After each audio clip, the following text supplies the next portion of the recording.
Running a business? Well, there's no shortcuts for that. But growing a social following and a customer base, that part we can help with. Try Planoly. Plan out your posts with intuitive drag and drop tools so you can visualize your feed in advance. Our analytics tools are like your cheat sheet, helping you learn more about your followers and when you should be posting. So yeah, growing your business. Planoly makes that a whole lot easier.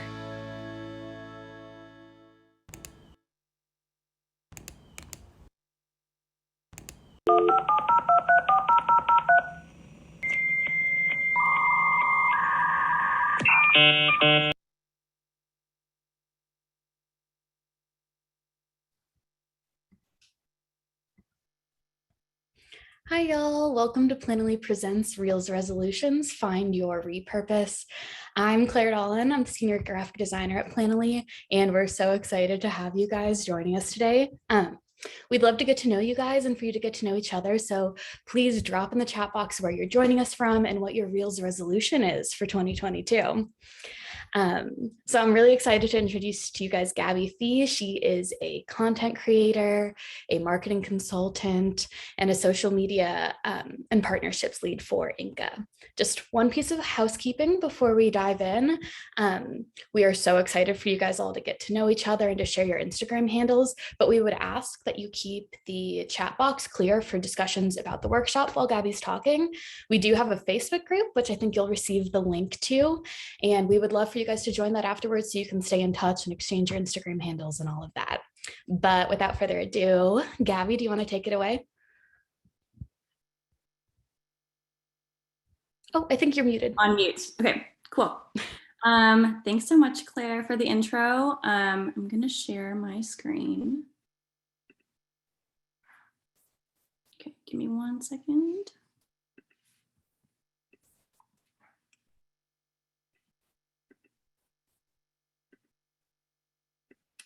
Okay, can everyone see my screen? Yes, it looks good. Cool. All right, so today we are talking about finding your repurpose. So utilizing social video content across different channels. So across mostly Instagram and TikTok. But before we get into it, I'm going to talk a little bit about myself. One quick note. Oh, sorry. Hi, Gabby. Sorry. It looks like your presentation isn't sharing. Oh, really? Yes. We can see your background. Why isn't it not sharing? Okay, let me stop my sharing and try again.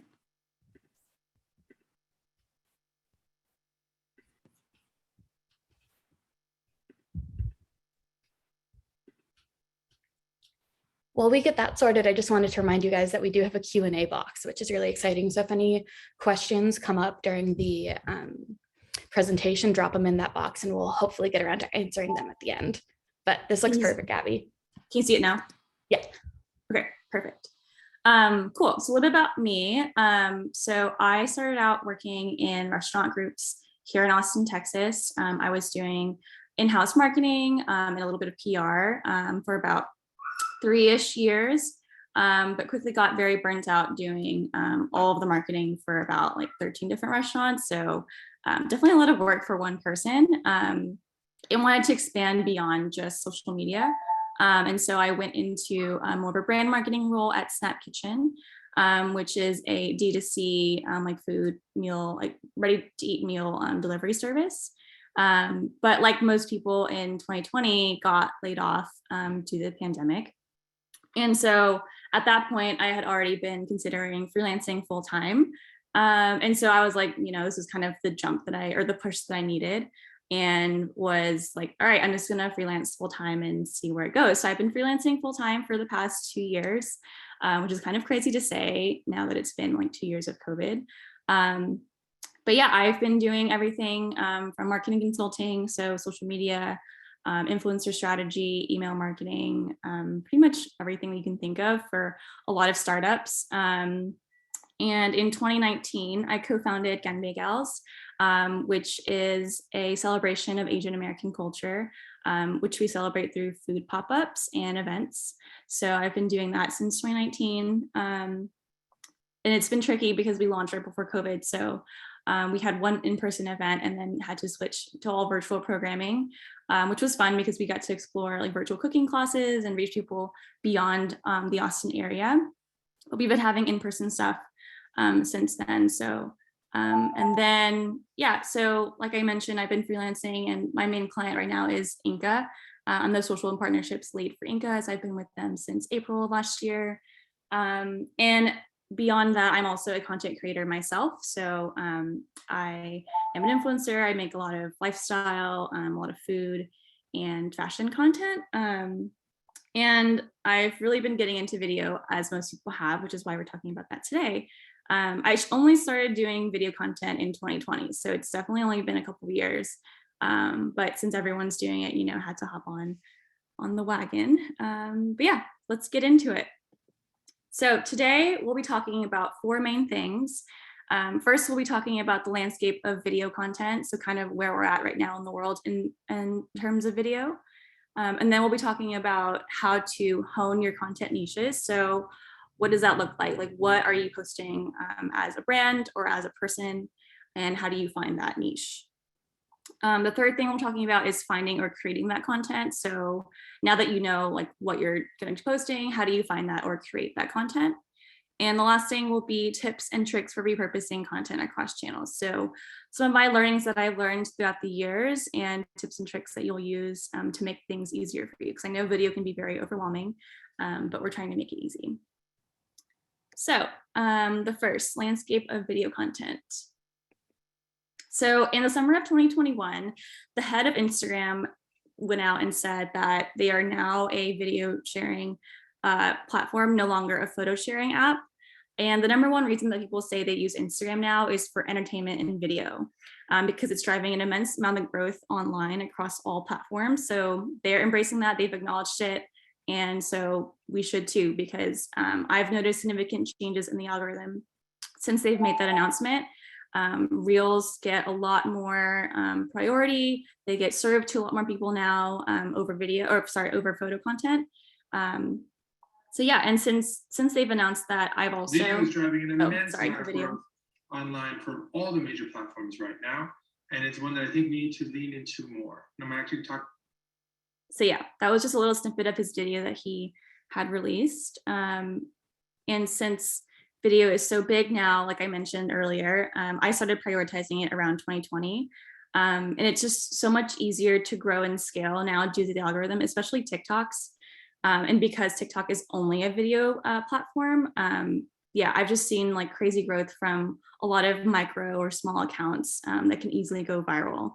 And since, that's been the landscape today, I knew that I had to learn everything about video. And so for all of my clients, I've been prioritizing that as a main goal and priority. And for Inca, we actually have 3 content creators that make 1 to 2 reels or TikToks a week for us. So for me, I concept all of those videos, give them the briefs, and then they turn those around. Just because with video, you have to keep up with the output. And as a small team, like we couldn't do that ourselves because there are other priorities to keep in check. So we had to outsource that work. But it's been a game changer just having a big bank of video content that we can pull from. So yeah. So going into honing your content niches. So this is when you're thinking about like, okay, I want to start getting into video. What kind of content should I be posting? So the first thing to ask yourself is really, how do you or does your brand come to life on video?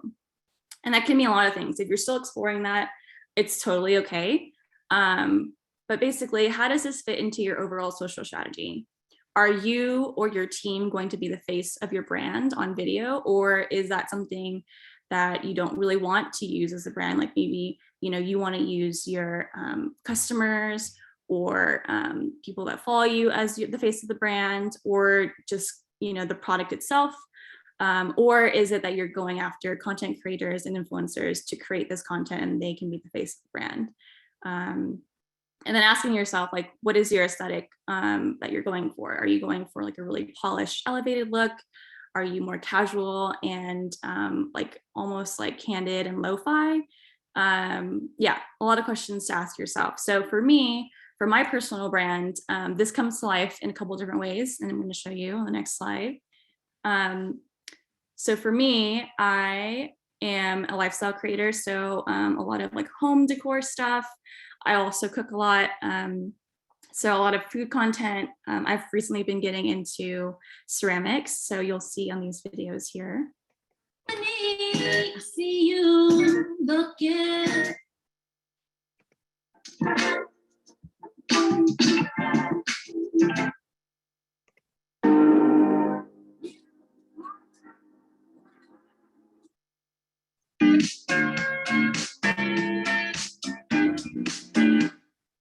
So yeah, that's just a little bit about how my content comes to life on my platform. And because I'm a personal, content creator, not a brand, this looks like a lot of different things. And but if you are a brand, I would definitely suggest that you stick to kind of like one niche and kind of just go with that and grow that. But you see a lot of variety on my channel. So the next thing is to test, and test. I always say this because, when you are kind of starting out and figuring out what your video content strategy is, the only way to know what performs best is to test and to figure out what resonates with your audience. So testing means a lot of things. It can mean testing the length of the video. So testing something that's quick, that's like 10 seconds versus something that's like a minute long. Testing can also mean testing your audio or no audio. So you can use just, music or just the sounds that you had on the video. So like ASMR sounds. You can test the style of the video. Is it something more stylized, or is it more like candid? Testing the actual content. So when we're thinking about my personal brand, testing, say, cooking content versus like home decor content. And then also posting time. You can also test if you're posting it in the evenings or lunch or in the mornings, and then just figuring out all those variables, and then figuring out like the results that are tied to those variables. So when you're looking at results and figuring out actually how to figure out what resonates with your audience, you're looking at your insights. So this is a screenshot of an example of real insights. So if you're looking at these numbers, say you're looking at the plays and the likes. So the plays is 25,727, which sounds like a lot. And you have 769 likes. But to really understand how these numbers are, what they mean, you should look at them as a percentage of the reach and impressions instead of looking at the whole and raw numbers. So 769 sounds like a lot of likes, but how much is it actually compared to the amount of people that saw the video? So when you're looking at it, it's only 2.9% of people that's seen the video that liked the video. And for shares, there's 41 shares, which is 0.2% of the total number, and then 171 saves, which is 0.7%. So it's better to look at these as a percentage versus the whole and raw numbers, because then you're figuring out how many people that seen the video have actually engaged with the video. Because yes, it might reach a lot of people, but how many people I've seen it have actually like engaged and like liked it or shared it or whatever. So for me, sharing and saves are actually a stronger metric than likes, because people are actually sending it to people, or they're sending it to their stories and sharing it on their stories, or they're saving it to go back to later.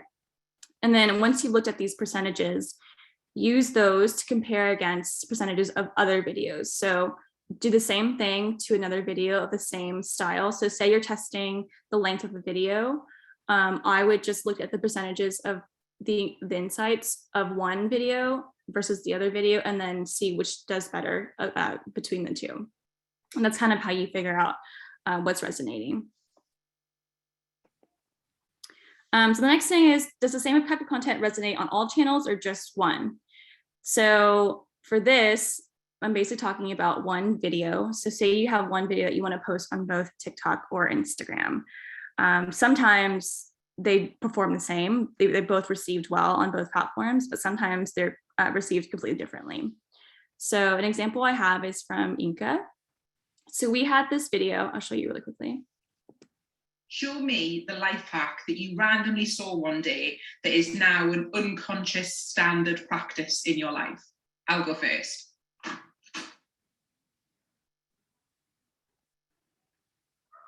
So yeah, it's a butter hack video that we had seen done before, and we did our own twist on it. And I had seen this trending audio on TikTok and wanted to use it for any like life hack style videos.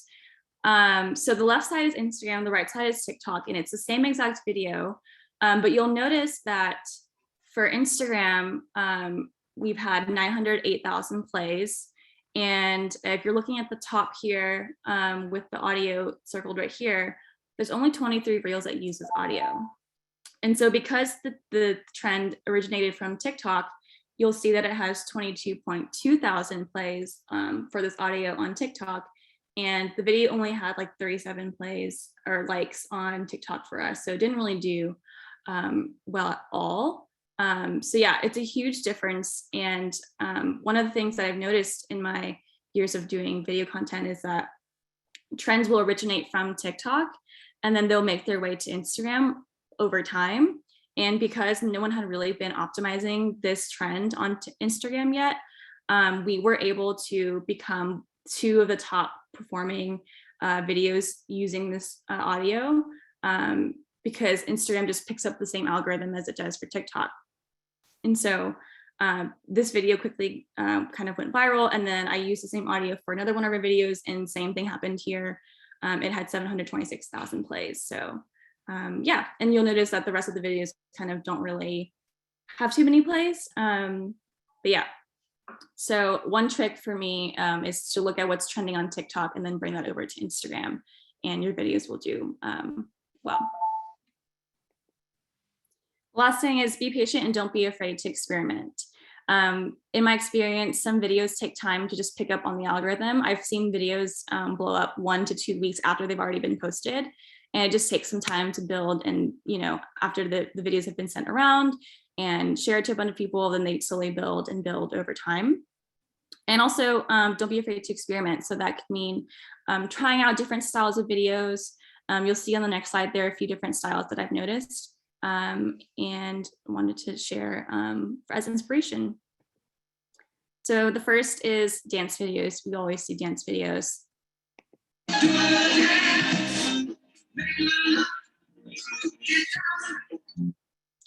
And then for me, I love beautiful food videos. So that's another big one.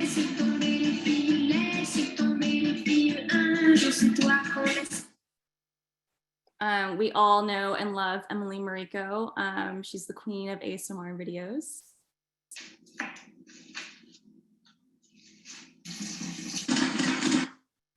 And lastly, funny trend videos. So any trending audio or, you know, funny types of content. Yeah.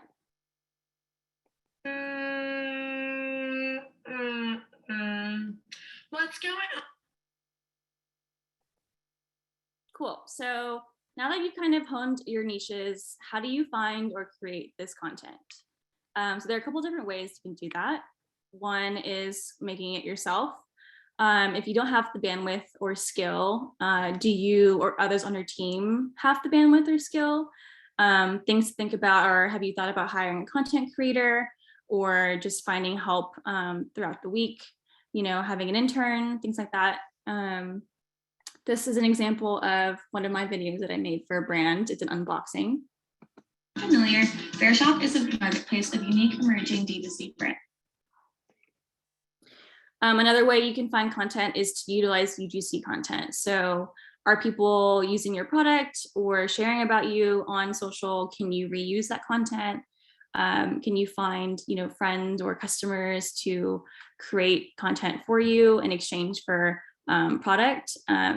You know, it used to be a trend over the days that, like, back a few years ago, overproduced and like super stylized content was like trending and what was people were doing. But now we've seen that, you know, even for ads, all the ads that perform well are usually like UGC or like very lo-fi and like not too stylized and very naturally lit, natural content. So yeah, that's something that we've learned. And this is an example of my UGC that I made for a brand called Omsom. I eat in a day featuring Omsom starters and my trusty cast iron. I woke up and was craving breakfast potato. Another way to find content or create content is to research competitors for inspiration. So I have 3 different olive oil brands on this slide. And for me, when I'm researching competitors, so say you're in the olive oil space, I literally will just go to their Instagram or TikTok page and see what they're doing. So for this example, we have Pineapple Collaborative, Brightland, and this new brand called Graza. And so I pulled up all their Reels feeds, and you can see that they're all totally different, even though they're all in the olive oil space. So for Pineapple Collaborative, it seems like they're really into going into local communities and talking about different restaurants in those communities. It looks like they have a product-focused video for the holiday set. But yeah, you'll see that their videos kind of hover around the 3,000 range for plays.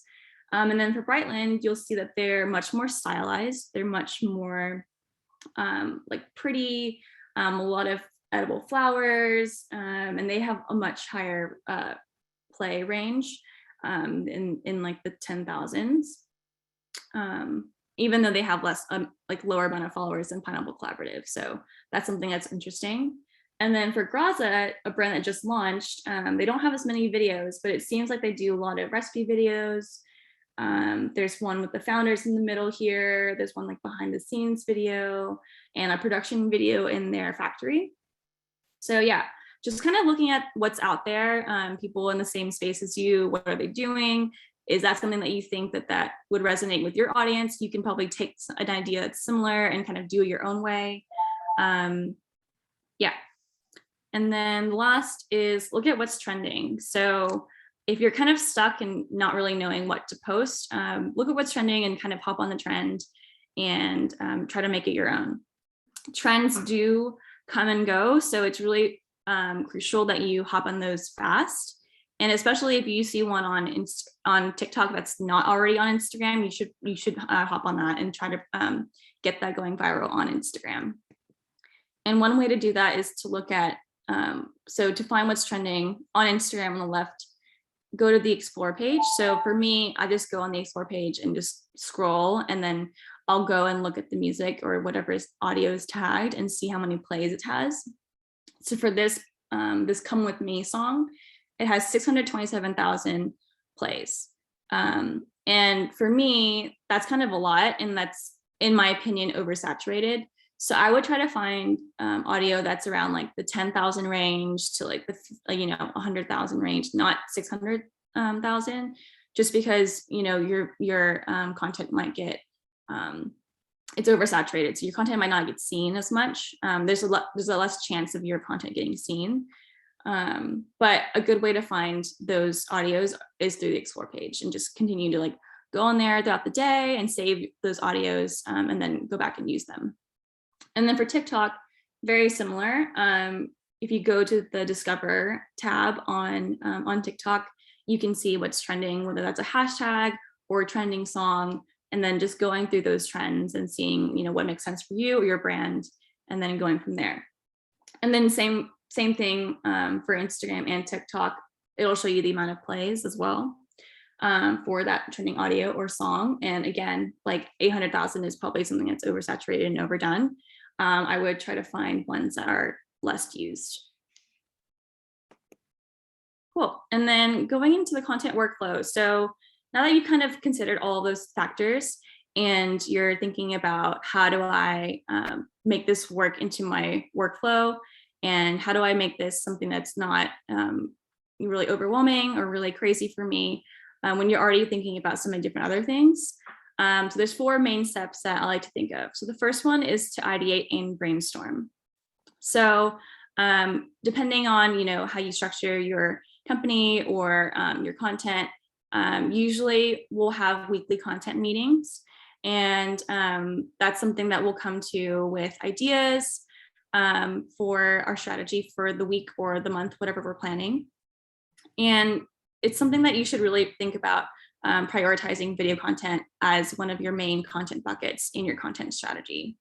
And to make things easier, decide how often you're going to post these videos. So say you're going to post 1 reel a week, and that's your goal. To like kind of say that out loud and kind of like really manifest that and go for that. That's easier said than done, for sure. But the fact that you're only posting one video a week, like at least that's better than like kind of like, oh, I don't know what to do, like, So for us, we'll usually research new ideas every week, and we'll bring new TikTok or Reel ideas to those content meetings, and then figuring out what we'd like to try or get inspired by, and then nail down those ideas that we're going to execute. So that's easy. That's as easy as bringing like 1 to 2 ideas to the meeting, and then figuring out, okay, I want to do this video this week, and then sticking to that. So the next step is to execute. So who is making the video? Is that you? Is that someone else on the team? Is it a collaboration with a content creator or influencer or a customer? Setting aside time to create videos is really key for me, because we know videos take a while to create, and setting aside time specifically in your calendar to create content will really help you in the long run, just so you're not like being overwhelmed and like trying to create videos in between meetings or whatever. Block it off on your calendar, make it a meeting, and then just have the time to do that. In terms of execution, it could also be something that already exists, a piece of content that already exists, and then you're just resharing. It doesn't have to be something you create originally. Maybe that's part of your content strategy to reshare other videos. So yeah, it doesn't have to be something that you make from scratch. The third step is to edit and finalize. So this is really testing out the video on the platform, adding songs, adding text if you want to add text, making sure everything times well with your song if you do have a song. You can also save your videos as drafts. That's what I do. It's a really big time saver. So I'll make the video and save as a draft on TikTok or Instagram. And then when it's time to post, it's already there for you, queued up with the song and the text. And then all you do is just press post. And then lastly, planning and scheduling. So when is this piece of content going live and which platform? Is it going live on both TikTok and Instagram at the same time? Is it going live on Instagram first, then TikTok? Is the content something that's timely? So like, is it a trend that you have to post ASAP? Or is it more evergreen and you can post it kind of whenever it fits into your schedule? It really just depends. So for me, I love using Planoly's Reels scheduler now that they've had this new update with the platform. You can schedule Reels, upload the video, and then upload a cover photo, which is really great and saves tons of time for me especially. Cool. And then finding your repurpose. So this is really when we're thinking about repurposing content across channels, how do we do that? So for me, I actually create all of my content in a video editing app, not the native Instagram or TikTok video editing stuff. So I use Adobe Premiere Rush, but I've also heard of like Splice and other video editing apps. I just find that it's easier for me to edit the video just because some of the native tools crash when like there's so much content and there's so much going on. Yeah, I like to use a different app, and then I'll download it just as a video and then upload to the platform. And then I'll use the native songs, text, product tags, etc., just so that the algorithm can catch all of those that you're using those native tools in the platform instead of using like an outsource like font or something like that. I don't actually know if that's like a proven thing to help with the algorithm, but I'm just assuming it does. One thing I forgot to mention is that you can actually add voiceovers in Adobe Premiere Rush. I think you can do that as well with any other video editing apps, but I usually use the voice memo app to record the voiceover and then add that as an audio file. And then I'll save it to my phone. And then I'll also add trending hashtags once those videos are posted on the channels, just to make sure that that is, guaranteeing that it's going to do its best, hopefully, with the algorithm. So some things to consider when you're considering posting on TikTok versus Instagram. So for Instagram, you need to have a cover photo in advance. So if your feed is important to you and how it looks and how everything comes together visually, then that's something that you have to consider. And Reels will definitely, if you post them to your feed, they will definitely be another slot in your grid. So that's something you have to consider and figure out amongst the rest of the content next to it. For TikTok, you can just choose a cover photo from the video itself.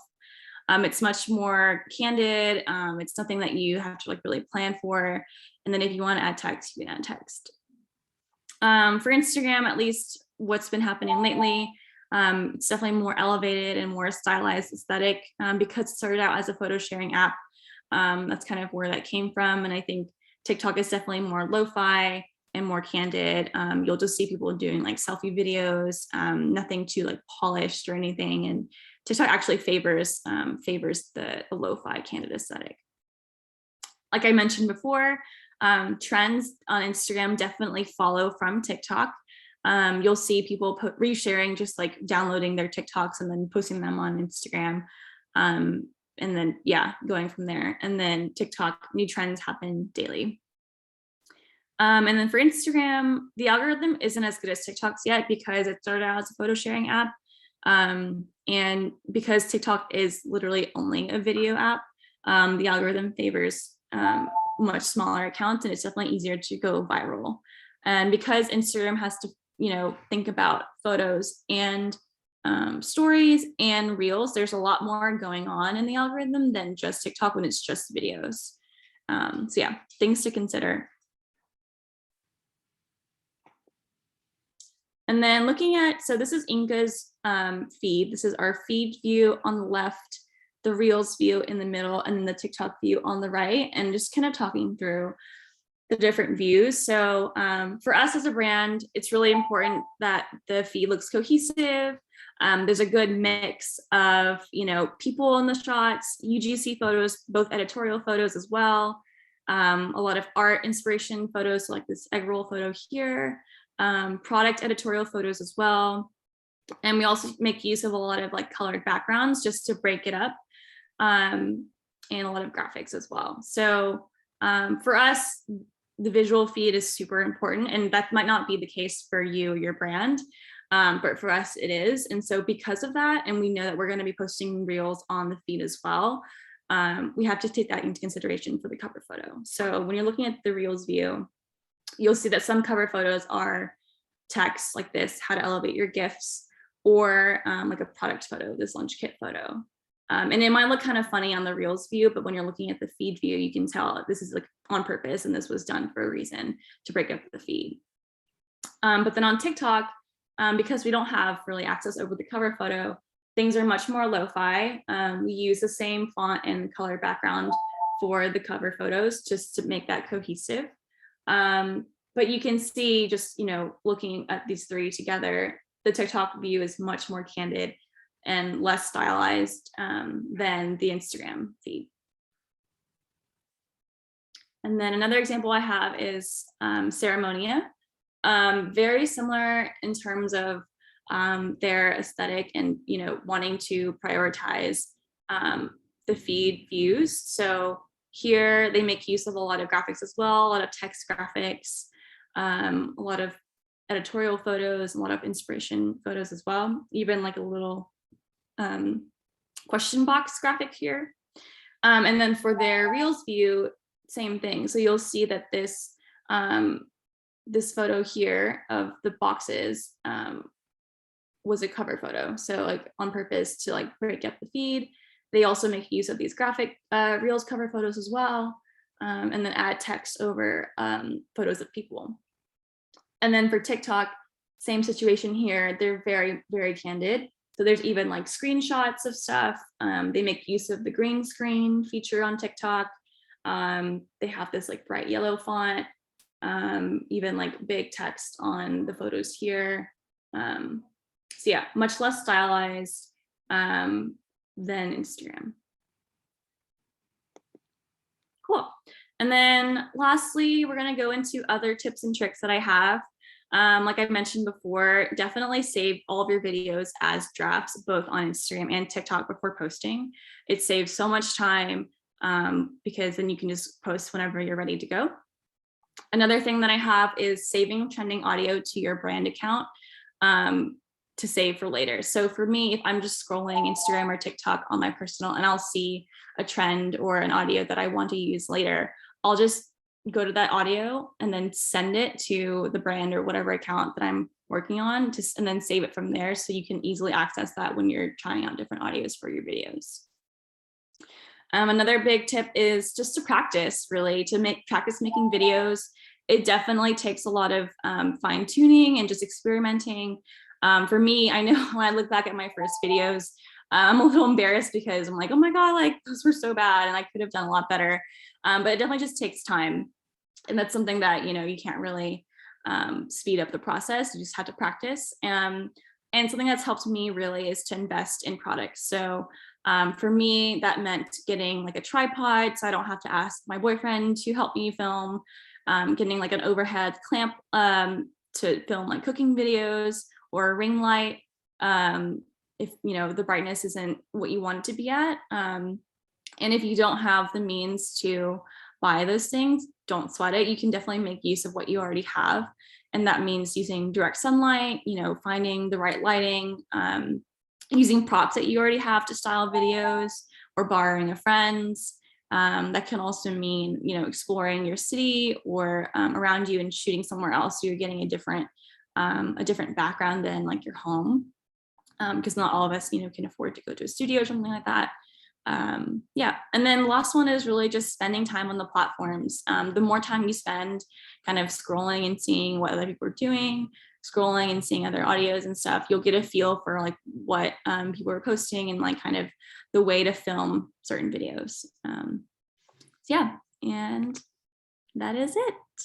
Thank you guys. These are my handles. So if you want to come find me and check me out, at Gabby Feet on TikTok and Instagram, at Genbei Gals for my pop-up, and then inca.world on both TikTok and Instagram. Thank you so much, Gabby. That was so awesome and so helpful. I feel inspired to go make some video content right now. But first, we have a ton of questions. People are very excited. Cool. So we can just go through a few of them. Yeah. A little bit of time. So I guess one of the big questions was talking about UGC and what are best practices for asking permission, giving credit, etc. Yeah, so if we're asking about UGC from a customer, usually it's just me literally writing a DM to that person and asking if it's okay for us to reshare.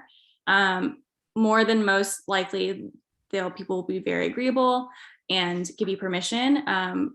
When it becomes tricky is if it's like an influencer or something, and they're expecting some sort of payment. But if it's a customer or someone who's usually like not really an influencer, it shouldn't be an issue. But I've also had, I've also like reached out to higher profile people just asking to reshare with credit, and more than likely they'll say yes, as long as you ask for permission. Yeah. Cool. Sounds great. Sounds doable. A few people were asking if you think it's worth shooting on a professional camera. Do you mix and match, or do you mostly just stick with your phone? No, I usually just stick with my phone. To be honest, I don't think that makes a difference, a professional camera. And because, TikTok was kind of made to be, anyone can post a TikTok. I honestly think that shooting on a professional camera might actually like mess up the algorithm a little bit more, just because they want you to be using your phone. And yeah. Yeah, that definitely makes sense. That's what I love about video content right now, is it just feels so like scrappy and attainable. Like it's okay to just kind of anyone can really create video content. It's just a matter of like actually doing it. Yeah, there are a lot of like daunting like logistical questions and stuff. Like, so since you edit in Rush, how do you get the video you're editing to sync up with the audio that you're going to be linking to once you're in Instagram or TikTok? That's a great question. So I don't really edit my videos to like match certain beats. I'll edit my video the way that I want to, and then add the audio on the app, and then like make sure that it matches, if that makes sense. So I actually edit the video that I want it to be. I edit it the way that I want it to look like without music, and then I'll find music that matches it. But if you're editing to match a song, you can actually download any song, like if you go off like a downloader and then like upload it as an audio file to Premiere Rush, and then you could do it that way as well. So there's ways to, because Premiere Rush is both a desktop and mobile app, it's really high functioning and you can do a lot of things on there. you can just do that as you would like uploading an audio of like your voice memo or something. Nice. So That definitely makes sense. Do I think you someone said always you can record the audio? Oh, pardon me? Yeah.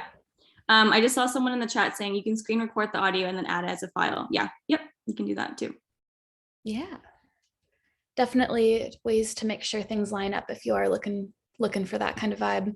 Do you always share your reels to your Instagram grid on the accounts that you manage in your own personal account? For the accounts that I manage, yes. Just because if you don't share it to your grid, it won't be seen as much as it would otherwise, because so sometimes people will just post reels and they won't share it to their grid, and they won't get as many views and stuff if they don't, as like, because they wouldn't show up in the feed. So like if you're scrolling in your timeline in your feed, the only way to show up in that is if you're posting it to your grid. Otherwise it just gets in like the reels universe and then you don't really see it. Definitely makes sense. And since you can like upload covers on Instagram and stuff, if you are trying to make a cohesive grid, there's still options to do that. So yeah, I think it seems definitely doable to just upload them to the grid whenever you post them, because people deserve to see your hard work. For sure. Let's see. Lots of questions about the TikTok watermark. So if you download something from TikTok and re-upload it to Reels, do you think having the TikTok watermark on there hurts your algorithm preference? I don't think so, but for me, it's mostly a personal preference. I don't like the watermark on the feed, so which is why I make the video in a different app, and then that way I won't have a watermark. But you can also, if you really love the TikTok video editing tools, you can make the video in TikTok, post it on TikTok, and then find like a TikTok downloader that doesn't have the watermark, and then just download it from there. Which is a kind of a workaround, the watermark. Yeah, that definitely makes sense. Do you like well, I guess you edit in Rush, but the like in-app editing features, do you like TikTok or Reels better for how you can edit them? I like TikTok better for sure. Every time I've used Reels, it always crashes on me. And then like I lose the video. So I've just kind of given up. I've just kind of given up on Instagram editing tools. But yeah. Cool. And then I think we have time for a few more. Do you like store and organize your videos in any specific way, like on your computer? Do you keep them on your phone?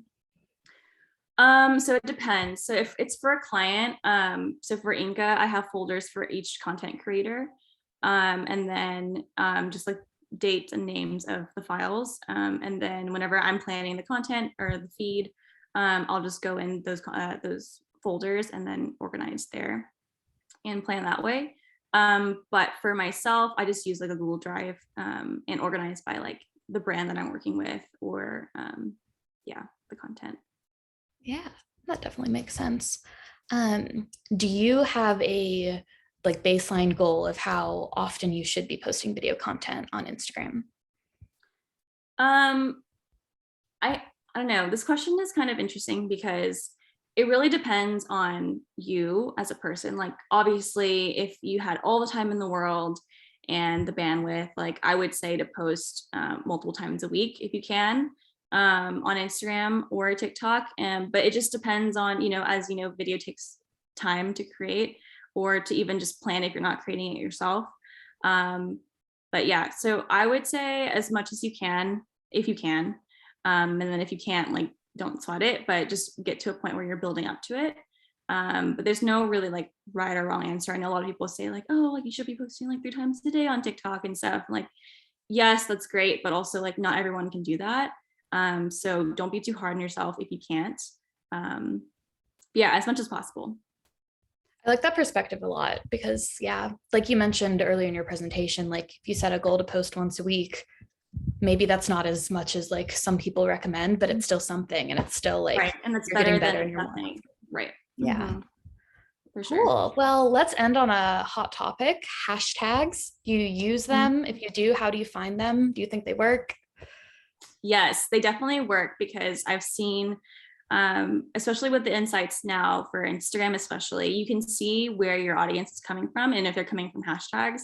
And I've seen a lot of people coming from hashtags. So like a lot of things, it just takes a lot of work.